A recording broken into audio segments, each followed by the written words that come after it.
आप सुन रहे हैं एजी एंटरटेनमेंट की धमाकेदार प्रस्तुति।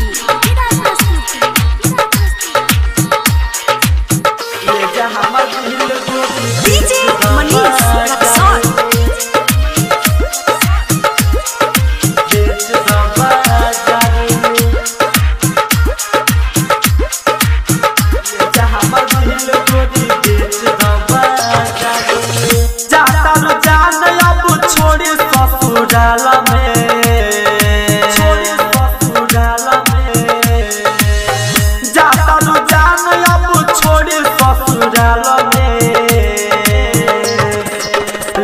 हमर दिल गोरी बेच द बाजार में, ले जा हमर दिल गोरी बेच द बाजार में।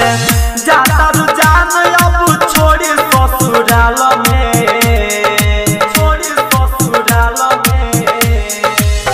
जाता रुझान अब छोड़ी ससुराल में, ले जा हमर दिल गोरी बेच द बाजार में, ले जा हमर दिल गोरी बेच द बाजार में। Mix by AG recording studio.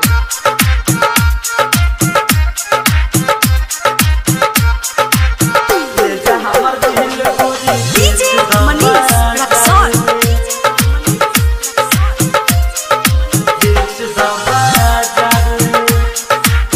Govind Bihar DJ. ले जा हमर दिल गोरी बेच द बाजार में। तानी के घुंघटा के बैठी ह दुकानी, लिख दी ह दिलावा पर प्यार के निशानी, प्यार के निशानी, प्यार के निशानी।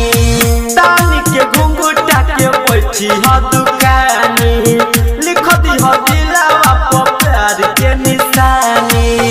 खुश रह पियावा के तू ससुराल में, खुश रह पियावा के तू ससुराल में। ले जा हमर दिल गोरी बेच द बाजार में, ले जा हमर दिल गोरी बेच द बाजार में। समस्तीपुर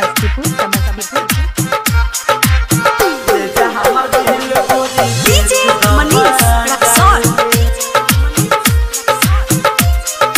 बेच द बाजार में। ले जा हमर दिल गोरी बेच द बाजार में। सुबह से बैठल कर दीह शाम हो, कहत रोके जखम जय राम हो, जखम जय राम हो, जखम जय राम हो। सुबह से बैठल कर दीह शाम हो, कहत रोके जखम जय राम हो।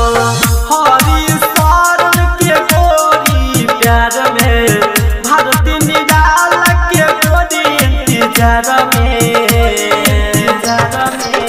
ले जा हमर दिल गोरी बेच द बाजार में, ले जा हमर दिल गोरी बेच द बाजार में।